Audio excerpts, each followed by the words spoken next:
People who aren't familiar with the situation that's been going on in Nigeria for the past couple decades and which is finally getting more international light now, can you just give an overview of what's going on? Well, currently what's happening is over time, over the last 30, 40 years, you've seen incremental increase in radical Islam invading Nigeria from the north. And they've been conquering little by little, community after community over a certain period of time. And what we're witnessing right now is a major clash of that because it's now entering very large Christian populations. And they have systematically been trying to take out one Christian village after another. I call it death by 1,000 attacks. And since, I'd say, over the last 20 years, we've seen well over 600 Christian communities completely wiped off the map. And the survivors of these attacks and the survivors of these from these communities have been shoved and pushed into what we call IDP camps, which stands for internally displaced person. And currently there's over 3.5 million Christian IDPs.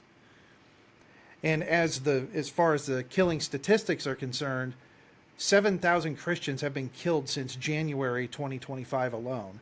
But on average, between 17 and 35 Christians are killed per day in Nigeria.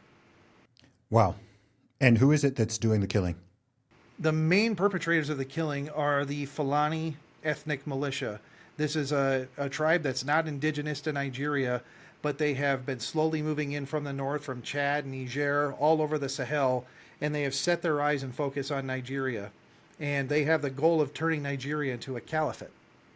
And it's been the Fulani ethnic militia. You have Boko Haram up north. You have ISIS of West Africa doing their thing. But the genocide against Christians has been committed by the Fulani ethnic militia. And how long has this been going on for my listeners? It's been going on for a long time, very, very slowly, but you saw things pick up in 2001, actually during 9/11. There were major attacks that happened in Jos, Nigeria, and that was kind of the launch point of this new conquest.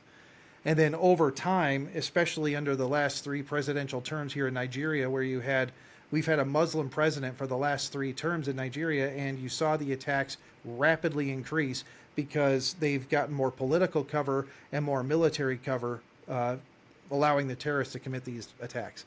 Yeah. And just for my listeners who are not familiar with the geography of Nigeria, and I don't necessarily expect you to be, the north is predominantly Muslim, whilst the south is predominantly Christian. There are hundreds of different ethnic groups in Nigeria, as well as hundreds of different languages. So it's one big country that probably should be a lot of multiple countries. I think when a lot of Westerners think about Nigeria and other African nations, they kind of just think, well, everyone's black, everyone's Nigerian, so they're, all kind of the same community. It's not like that at all. And some of the tensions that exist between the different tribes and ethnic groups are much, much, much higher and far more inflamed than what people might consider racism, say, in North America or in Europe.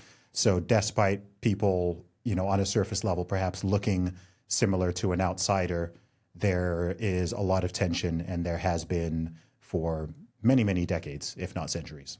Yeah, Nigeria essentially was a British colony. They came in and they just drew artificial borders and said, this is going to be Nigeria, without any regard for the tribal areas, the tribal territories, the various groups. And they said, you're going to be one country, and that's it. And then after Nigeria gained its independence, those factions, those different groups, there's always been conflicts between various tribes.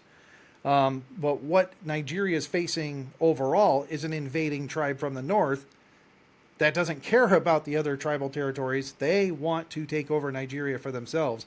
And that's the situation we see ourselves in now.